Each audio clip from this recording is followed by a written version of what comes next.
study, and play come together on a Windows 11 PC. And for a limited time, college students get The best of both worlds. Get the Unreal College Deal. Everything you need to study and play with select Windows 11 PCs. Eligible students get a year of Microsoft 365 Premium and a year of Xbox Game Pass Ultimate with a custom color Xbox wireless controller. Learn more at windows.com/student offer. While supplies last. Ends June 30th. Terms at aka.ms/collegepc. Hello, everyone. Before we dive into today's episode, I wanted to remind you that my book, Drummers on Drumming, is available now on Amazon as both a paperback and an ebook.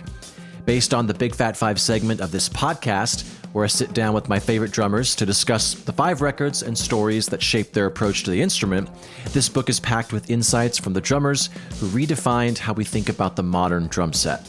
You can grab your copy now by checking the link in this episode's show notes or simply searching Drummers on Drumming on Amazon. So thank you for all the support, and now let's get into the show.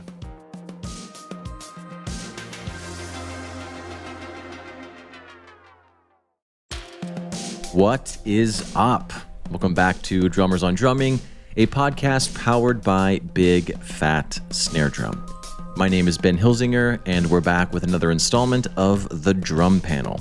This week, I'm joined by my co-host, Eric Urea, and a new guest to the Drum Panel, but friend of Big Fat 5, Steve Durham. Steve has worked with artists like Louis Tomlinson, Mumford Sons, Foals, Wolf Alice, Aurora, and a bunch of others. But the reason I wanted to have him in this conversation is because we'd recently been talking about that voice in your head when you're playing, the one that judges your ideas before they even come out. So that became the jumping off point, but we also talk about why creativity can feel scary when there's no structure, what changes when you stop trying so hard, how tension shows up in your body, playing to a click without becoming stiff, and whether being in a band is even worth it these days. So it's a good one. It's very drum panel-y, and hope you enjoy. Cheers. So yeah, me and Steve were talking the other day at a mutual friend, Mike Robinson's birthday party, just about, I guess, the critic when I'm playing. We were discussing who we hear when we feel judged or when we feel like we can't really get into something or we just feel like we're not creative or just anything. And I think we were discussing live. And mine is like a guy who has better taste in music than me that is just sitting there behind me being like, I've heard that fill before. Oh yeah, that's the groove you choose? Cool. The 90s want their bass drum pattern back, that kind of stuff. I don't know if that's ever going to go away. But it also, I think, when I'm asked to make decisions, I think that I can stay hip because of that thing. So I don't think it's necessarily always the worst thing. But yeah, Eric, what do you feel is the personification of that person behind you? I see that. So I'm picturing like a beatnik version of Ben, like that sits on your shoulder. He's got like tinted blue shades and like a cigarette. It's like, what are you doing, man? There is this one person, and we've actually become really close, and he has gone through a lot of changes. But I used to live with him, and we grew up together. Yeah, it's like it's Steve. No, but he was the first person that made me feel insecure for liking Motley Crue and liking Cascada and liking just ridiculous music in quotations, And it was the first time I'm like, oh, maybe my tastes aren't that cool. Someone like that I just always, like the beatnik version of me, yes, Eric, but he actually does have a face, this dude. Although it's not the dude because I think he's different now, but yeah. How about you, Eric? Who's your voice, or how does it sound? And how does it speak to you? That was kind of what we were talking about in the pub, wasn't it? Mm-hmm. So this is interesting. So I've always interpreted that this is like that question of like, what do you picture when you picture an object in your head? And it like blows your mind when somebody sees like an image or just the words. Like for me, it's strange that you see like another person. I literally see just like 2 versions of myself. It's like the Spider-Man meme. Like I have me yelling at me in my brain. I do feel like there's probably, I guess, to kind of be more in line with the way that you picture it, I imagine that there's probably like a little bit of like former teachers in my brain that are like looking at me and kind of passing that judgment, or I'm personifying that judgment being passed through. Mm-hmm. Does that make sense? I'm not sure if I'm framing this question the right way. I mean, I don't think there is a frame, really. It's just and I also, even though I bought the book as per Brendan Buckley's suggestion, I only read the first few pages of the inner game of tennis. So I don't It's even so know small. if this. You could finish Yeah. that in like an hour, dude. Yeah. I know. Well, I'm like 3 or 4 books behind of other book clubs I'm part of, and that's kind of the priority. But I do want to. I'm reading Stoner right now, which is not about smoking weed. But so I haven't read the book or how they frame it, if it's framed in that book. But I guess it's just whenever you feel that, like, that's why I think it's someone else for me, because whenever someone is like, any of the negative things I think about myself are usually from outside myself. Most kids, they grow up thinking everything's cool, everything's fun, I like what I like, it is, and then like you start to have the outward influences of like, well, maybe you shouldn't like those things. And I think my biggest insecurity in general is not really my playing, because I play the way I play, I work on it, and I'm slowly getting better. And there's sometimes in videos I impress myself, I'm like, oh, I sound more tight than I thought I did. But for me, my biggest insecurity, which is why it's someone else, is I don't think I'm as creative as other people. That's my biggest, like, when I walk into a room, I'm like, oh man, if all these drummers were like Steve and Eric, if you guys were given a song, I guarantee in my head you guys would come up with a cooler part than me, and I'm the worst, you know. That's why as I've gotten older, I've realized that I enjoy being a hired gun and playing songs that are written, and I just have to go in and kill it, and the energy I receive is not from being creative, it's from just executing the parts, because that's my safe space. You know, I can execute parts. But so I think that's why that person's yelling at me, because I think I'm not creative. You know, it's my shadow self, but it's someone else. Yeah, interesting. I think for me, it can appear in any moment. It can appear in that kind of situation, or on stage in the middle of a show. And you can, I don't know about you guys, but you can have shows where it's not there at all, and then you can have like 2 or 3 shows in a row where it's really, really present, you know? And for me, I was kind of working out. I didn't even notice. I didn't even notice what was going on. And Ben, I know you and I talked about in the pub about, I had a few lessons with Dave Elitch, and first lesson we kind of looked at that and looked at how does that voice speak to you? What are they saying? And he actually mentioned writing it down. If something happens, or if you're feeling a certain way, just write it down, and you start to get a picture of what's going on and how this voice talks to you, you know. It's fascinating. And then once you work out that it's happening, you can start to kind of get rid of it, you know, which is what I did. It completely changes everything. So I definitely recommend like tackling it head on, which was what I did with your creative thing, because you can nip that in the bud easily. And I'm sure you're just as creative as everybody you mentioned, you know. It's the self one, as they call it in the inner game, is the thing that's blocking you. It's not that you're not creative, it's that voice is, the ego is the thing that's getting in the way. The thinking, as soon as you stop thinking, you'll be creative. Do you know what I mean? That's what the book says. It's really interesting. Is the person that's talking to you, is it a drummer, or is it a musician? Like, is it a conductor?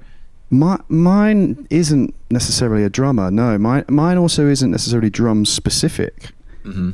Yeah, I haven't figured out who it is. It could be a teacher.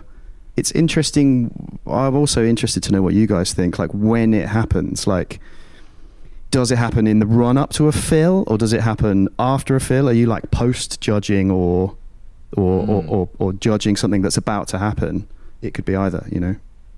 I think it happens to me the second I'm then expected to, like, well, just try something. Like, okay, I showed you the song, now just try something. We'll just run through it, no pressure, just do what you feel. Like, literally, it can be the lowest stakes where I've already played with the person. That's when mine's like, okay, here it goes. Here's where, like, all the music you've ever listened to, that's the block for me. I mean, I listen to music all the time, new music all the time. With Big Fat 5, I'm introduced to so much new music. But the second I'm actually then being like, all right, well, then use all your influences, try and pull from whatever feels good, that's when I'm like, I can only think of one album. It's crazy. Yeah, for me, I think it's probably before I play. If I'm on a bill with a drummer who's like a totally different type of drummer than me, then I get kind of what Ben's talking about, where like I go, I'm a creative idiot. Why am I just like sitting here 2 and 4, so basic, white bread? Like, what am I doing? So yeah, I'll get those jitters for sure before the gig. And I think the only time I get them on the gig, it actually happened like last week, where I'll be like overly confident. I'll be like excited to do like this fill that I'm like, oh, this is like a cool fill that I'm really stoked on, that like I wrote or whatever. And then like I'll just completely botch it for no reason whatsoever, and then I'll be like, I'm an idiot. What is going on? Why am I so bad at the drum? Like, just random things, like fluke accidents like that, where I catch myself being like overly confident, and then I make a stupid flub that I've never done before, and then the spiral happens. And I have to just like, okay, forget about it. It happened. It's over. And I feel myself like consciously thinking about it. There's that video on Instagram, isn't there? That cellist where it's the day after a show and he's just like blankly staring out the window, and his other half is like, hey, so how did the show go? And the guy's like, yeah, fine. And then just back staring out the window again. That's pretty much how it is on the day after a show like that, isn't it? Oh, yeah.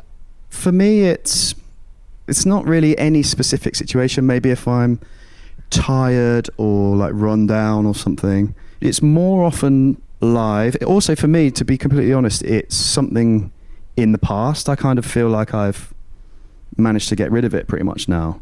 It was kind of something more in the past that would happen. And interestingly, it never really happened in the studio. Yeah, it would happen live, and it would be like both preemptive, is that the right word? And after you've played something, so judging before and after. It completely changed how I play, to be honest, because once I spotted that was there, then I realized how much tension was in like my grip and in my shoulders and how I was sitting, and then you get into like the realm of like leakage out of like your if you like bounce your left foot on the hi-hat when you're not even when you're not playing the hi-hat. All of those things are all related to the same thing, and you kind of hold that tension in your body. The tension from that voice, from that self one, is held in your body. And as soon as I realized that and was kind of able to just like remove it or let it go, my sound changed as well. My snare sound changed, and placement and everything. It's so interesting how it's all interlinked. I think it's the difference between trying and just doing, just letting it be, you know. That's the only way to really describe it. I think earlier on in my career I was trying, whereas now I just play, you know. So I'm curious, and if this is giving away Dave Elitch secrets, we can totally nix this. But you mentioned writing down things that the voice inside your head is saying.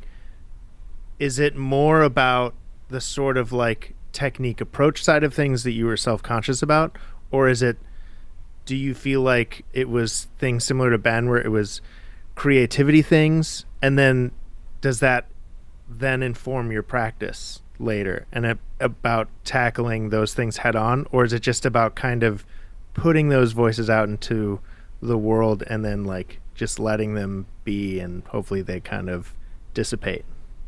It wasn't any specific sort of theme. It wasn't like creativity or anything. It was more like judgmental. I guess being judgmental means it's something that's just happened more often than not.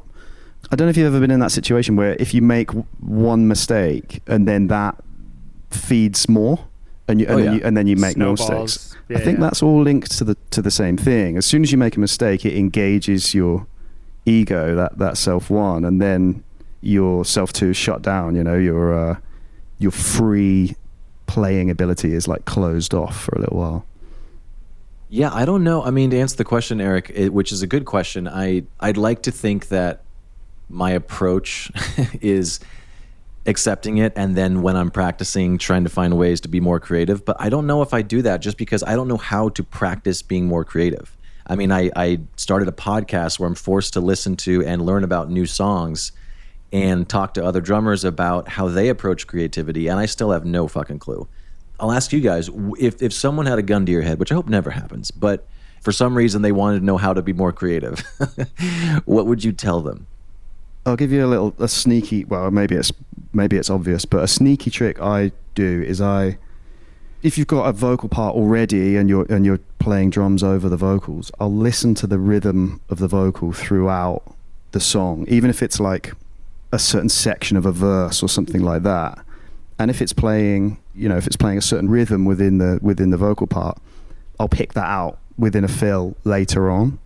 I think it was Max Martin that said, like, a similar sort of idea of like, as soon as you've got a hook, you want that hook to be repeating itself in the song as many times as possible, so that the, like an earworm, that, you know, the listener latches onto it.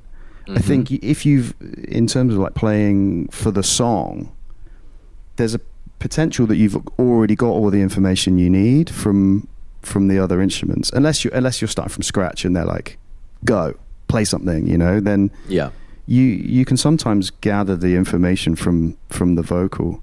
That's the first thing I would do, is kind of like mimic what the vocal's doing. I mean, I love that. That's like good practical advice. Yeah, and then that kind of feeds your creativity from there.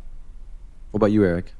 I'm a big believer in that limitation breeds creativity, which I guess is kind of a similar thing, I think, to what Steve's saying. I think focusing on one small thing will help you be more creative than trying to take in everything. You know, it's the same way where, like, at least in my opinion, if someone locked me in a room with just a kick, snare, hi-hat, I feel like I would come out of that room more creative than if someone locked me in the room with Terry Bozzio's drum kit, you know.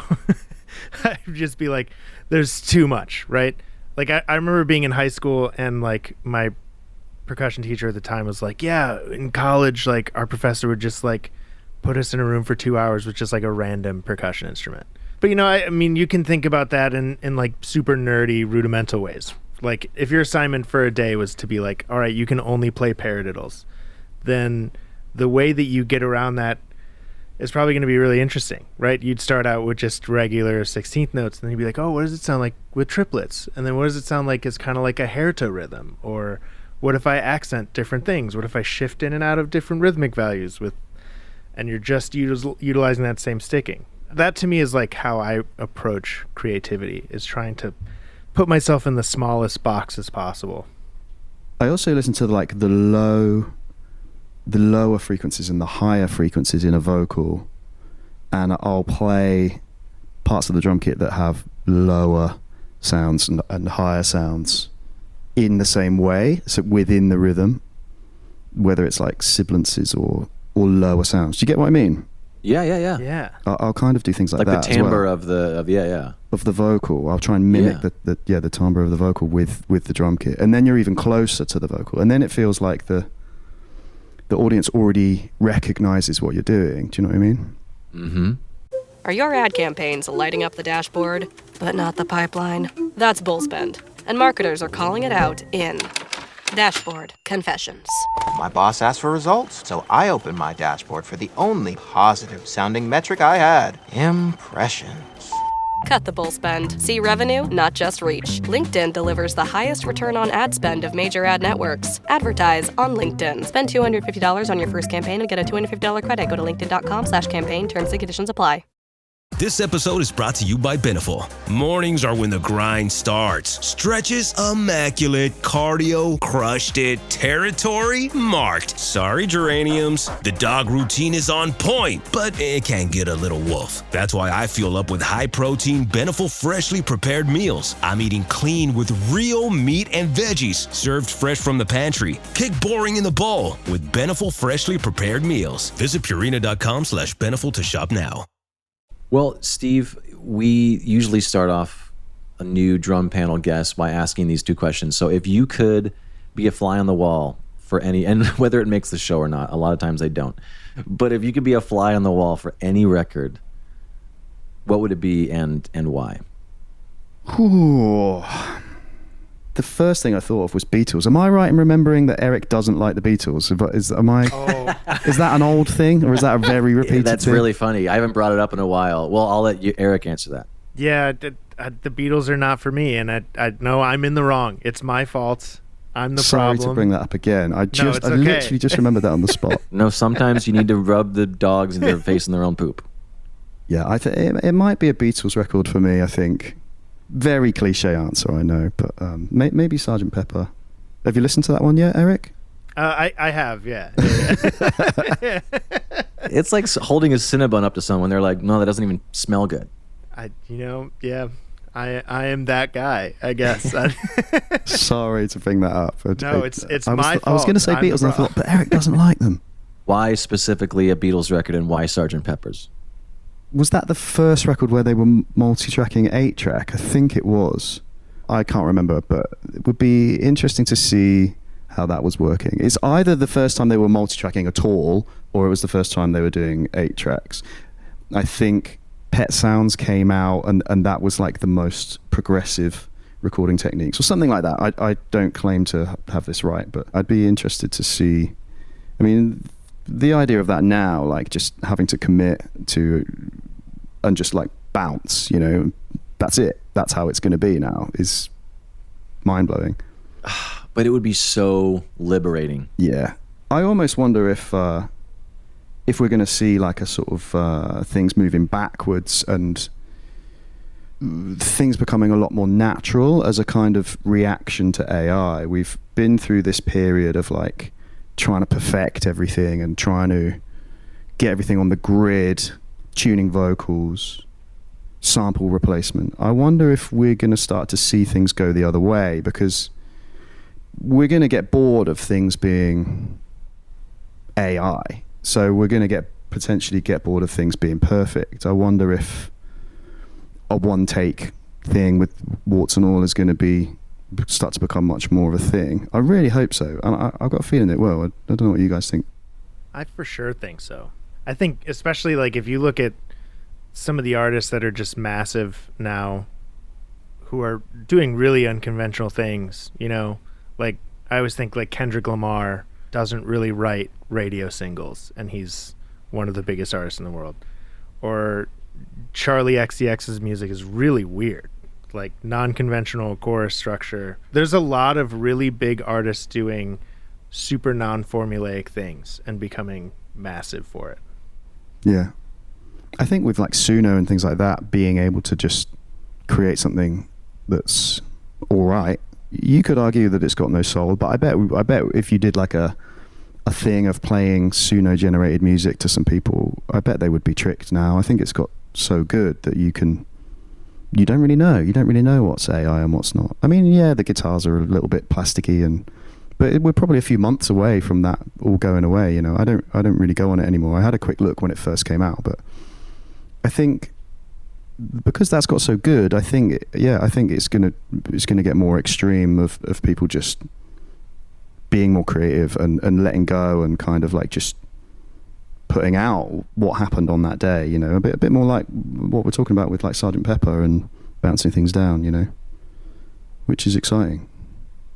I mean, that's why for me live shows are always where I find the most happiness, because that humanity is always there. I mean, I can listen back and watch YouTube videos of myself and all my mistakes are still there, and all my triumphs are still there too, that make me feel proud, you know. But what is something that about the industry that you kind of grew up assuming and now you kind of like step away from that? Mine was that I should always be making some sort of income recording for people. The last few years I've realized I don't like that at all. I do not like being in the studio. If I'm getting paid and it's for a band that I feel like I have something to say and I think the music's great, I enjoy being in the studio, but I don't seek out all hail to, you know, Dan Bailey, but that lifestyle would not make me happy. But what is your guys' thing that you probably don't, a belief that you no longer believe? When I started out, I used to think that I had to have one project and then kind of branch out from that one thing. I spent too long almost focused on the one project when I should have just been putting myself out there more. And I'm doing that a lot more in recent years, and now I have my hands in a million different things, and I feel so happy and fulfilled. And I was like, what? I shouldn't have waited so long. There's so much like apprehension about kind of being overbooked or not letting things get in the way of your kind of like single passion project. But now I'm just like, I want to jump into every avenue that I can. There was some preciousness to it too, where I was like, I have this like finite well of ideas, and I don't want to give something good to somebody else. And now I don't think that really matters. I don't have that same belief of like creativity or ideas are this like finite resource, and I think playing with more people has helped me with that. Well, it's interesting to hear that because, correct me if I'm wrong, but has your favorite drummer been Josh for a while? Yeah, for forever. Forever, okay. And Yeah. I mean, why wouldn't it be? He's an amazing drummer, but like he's kind of made his whole career not being the one guy. So I'm curious where you learned that from. Yeah, that's an interesting point. Yeah, because he's very famously not tied to one specific band. Yeah, I don't know. I just always figured that like, oh, if like, you know, this band makes it to a certain point, then I'll have more leverage to do other things. Mm-hmm. But really, those opportunities are always there and have always been there. It's just about putting myself out there. Yeah, I think the older I get, I think I actually enjoy being a paid for hire band member than I do being maybe it's probably because I get insecure around creativity for sure. That's 100% it. If you don't put yourself out there, you can't get hurt, guys. Do you think your thing with creativity is why you don't like being in the studio? 100%. Yeah, 100%. It feels like a job. It feels stressful. And of course, it's like, you know, the more you don't eat something, when you do eat it, it upsets your stomach, you know, and if you just ate it regularly, it'd be fine. So I understand that is the case. But the second I'm in the studio, if someone's able to really, just really go in deep on my take, that's when I just become insecure. And it's like the social anxiety, but on the instrument. When you're like, why did I fucking say that? I listen back. I also think it was interesting for the LP thing as we were ramping up for the first show in Mexico last week, which went amazingly. We go through each song and then we record a final take in the studio of the live version so that we could, on the plane, listen to it. This is exactly, if we play this 100% like this, the show will go great. And I realized that the second I started, the first day we recorded, we would listen to like scratch tracks, like, well, that sounds good, now let's do the final recording. And whenever I knew that we were recording, I would play my snare like 30% quieter. Like when I feel like I'm being recorded, I'm aware that I play drums differently. You have to read that book then, dude, because that's exactly what it's talking about.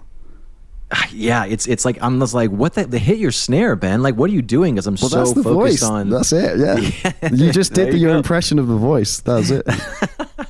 Wow. See, yeah. I knew this was going to be a good thing, but yeah, it's interesting. But anyways, did you have an answer, or am I just walking all over you, Steve? No. Mine is very early on, like sort of 14, 15 years old, something like that, when I was first getting into the studio and tracking heavier music. I thought that the harder you hit the drums, the bigger they're going to sound. So I was playing as hard as I possibly could in the studio really early on. And I was coming out and listening to it on the speakers, and it just sounded like a choked bunch of cardboard boxes. There's no tone there at all. And it took me probably a couple of studio sessions to work out that if you play a bit quieter and use a bit of compression, it inevitably sounds much bigger. But that was probably the first major breakthrough at a young age where I was like, oh. And then the other one was like around the same age. I thought that playing, and maybe you said this at the start, Eric, but playing on the grid, bang on the grid, was what you were aiming for, and that was the target. Do you know what I mean? And it couldn't be further from the truth. It's like that's not the goal at all. But early on in my career, sort of 14, well, not even a career, just early on in my playing, 14, 15, 16, that's what I thought. I thought if you're on the grid, bang on, and you can't hear the click, then you've got it right. Like as if there was a right and a wrong, It just doesn't work like that. So like, what is the goal? Well, how do you quantify it? What is good?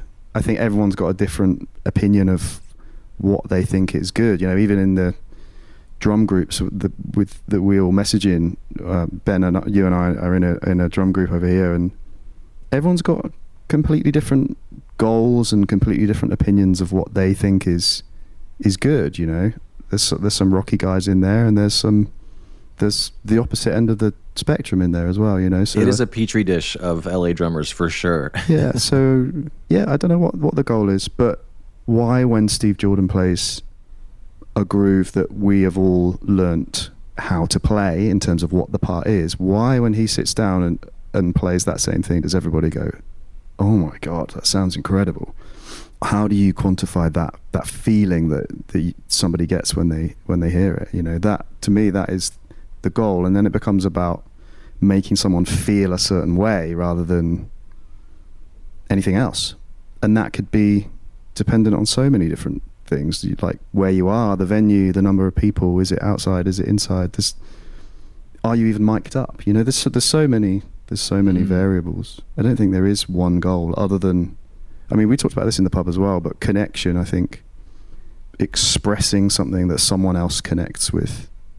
That's it. That's the only reason why we're doing this, I think. Mm-hmm. Yeah, I think about it in regards to Steve. I go back to what Brody Simpson said years ago, and I brought it up so many times, but it's about dynamics and repeatability of dynamics. That's what makes a groove.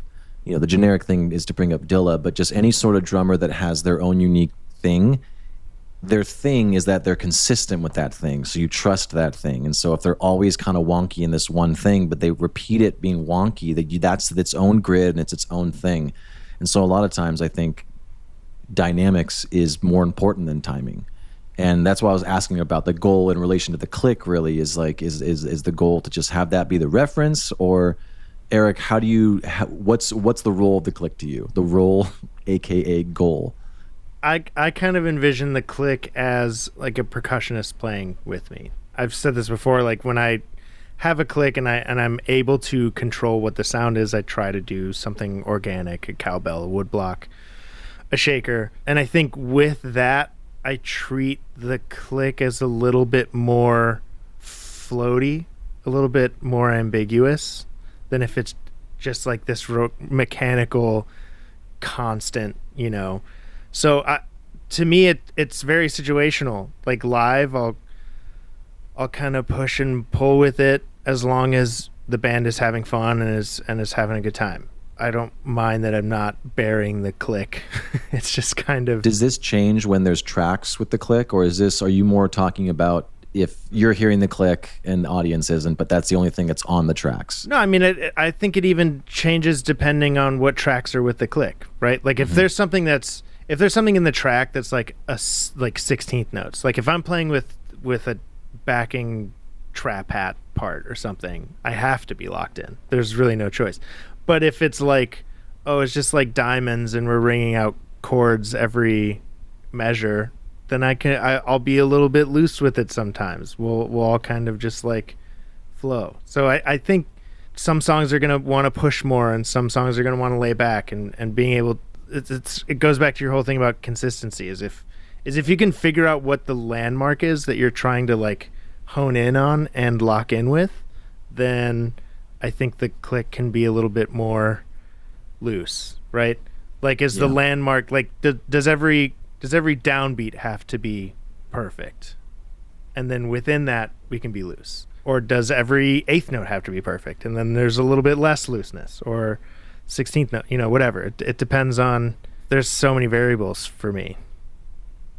Yeah, there was something that happened. It's a song called Shelly, which is LP's new single, and there is a section of the song where there's a tambourine that's in the track, and there's a part where I don't want to say off, but it's a little loose from the click, and it's like I had to make the decision, like Marcus Finney said previously on a podcast: do you want to sound right or do you want to be right? You have to choose. Am I going to kind of wonky with the hi-hat, with the tambourine and make that feel good because it rubs a little bit, or do I hold my foundation with the click and let the tambourine kind of be its own little wonky thing? And so you have to make those decisions in real time. When there is something on the track that also says, I don't care to the click sometimes. And I'm talking about like, it's just not a quantized tambourine. It's not, it doesn't get off completely. It's like, it's a little flammy. Yeah. Like I know that there's maybe a certain part in a certain song where my singer will push a little bit, and I'll go with him on that. I'm not going to be like, no, the click is here. You know, as long as they're not being egregious about it, it's not a big deal. When you're listening with in-ears, you're looking at things under a microscope, you know, and something like the relationship between your hi-hat and tambourine is completely lost, especially in the size of shows that LP's playing, you know. It's like there's so many other things. Like, did the front of house even remember to turn the tambourine up? for a start, you know. Yeah, dude. The things I choose to stress about. Yeah, but I'm you know, that's how we view things when you're in rehearsals and you're on in ears. But it's like, is somebody taking a swig of their beer? Have they gone to the bar? Are they shouting in their friend's ear? Are they getting pushed because they're like squashed up against the barrier? It's like there's so many other things going on. Or they're just singing along to the song. Yeah, like they're definitely not thinking about. I don't think anyone in any. Well, now that we've said it, every single LP audience member is going to be listening to that. I hope they do. Hold me accountable. Tambourine. Yeah. Is being in a band still worth it? Like, what would it have to be, Steve, for you to really be, like, want to start something from scratch for someone? And if you did, what would the goal be for you right now? Yeah, for me, totally, I would do that. It would be just that it's something that I love musically and I enjoy being around the people. I would totally do that.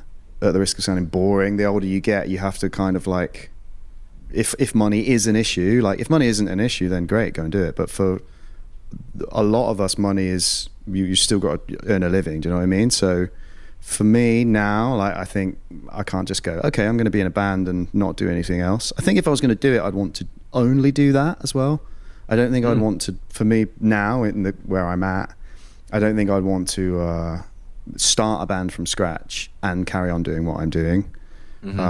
If a massive band asked me to join, that's a completely different situation. But 100%. Yeah, but for me now, that when I started my drumming, that was all I did. So I didn't play any sessions or anything until quite late on. I only wanted to be in a band, so that was the only goal, and I was quite sort of determined on that. And then I kind of had a bit of a breakthrough where I was just like, I don't think I want to do this anymore. I think that thing over there looks more appealing, you know. Yeah, I mean, Eric, maybe this is a bigger conversation because you're in one now and maybe grappling with, you know, getting busier and what the priorities are, and so don't expect you to have an answer for it necessarily, but what is your view, or what has been your view, and what do you feel is going to be your view? Well, I was going to very sarcastically say that no, being in a band is definitely not worth it. That's my view right now. There's a real financial conversation to that where, yeah, I mean, you're starting a small business from scratch. Yeah. And just like any small business, it's going to take several years to be solvent, and if it ever becomes solvent, right? So it's a tough financial endeavor. So if that's the priority, then there are easier ways to make money. But with that said, I feel so lucky to be in the situation I am now because I have my own band where that's my creative outlet. I get to go into that and do whatever I want. It's not about pleasing anybody but ourselves. Those guys are my best friends, you know. We stood in each other's weddings and they're my brothers, and I don't take that for granted, and that means a lot to me. That creative fulfillment, that really intense camaraderie that comes with being in a band. But I get a lot of satisfaction out of playing a lot of different things. That's kind of what I've always wanted to do. For me, I went to college and studied classical music, so I wanted to do a little bit of everything. So being able to play in a hardcore Latin fusion band is awesome. And then playing in like a pop band is really fun. So for me, I get a lot of satisfaction out of being in both worlds. The stress of being in a band and having to continually be at a high level to consistently have a good career, it just seems so stressful. I've been lucky enough to be around, and you guys have too, just bands that are doing well, and the fact that I don't have to go to every interview and have to be CC'd in every email and make big decisions about budgets, I'm like, yeah, that sounds great that I just get to go back to the bus. That's awesome. Man, I will say that my demeanor on tour when I don't have to worry about how much we sold in merch is way different. Yes. Yeah, it's nice. I'm not gonna lie. And that's the show. If you're listening on a platform that allows ratings and reviews, do that. It helps more people find the show, so it'll get bigger and better, and hopefully I'll have a chance to sell out one day. But you'll be an OG listener that can brag to all your friends. Anyways, why don't you go and check us out at bigfatsnaredrum.com and follow us on all the socials. Just search for Big Fat Snare Drum and you will find us. The show is edited in part using Isotope RX Audio Editor. It's amazing. So go check that out at isotope.com. And thanks again to Gunnar Olsen for the theme music. Bye.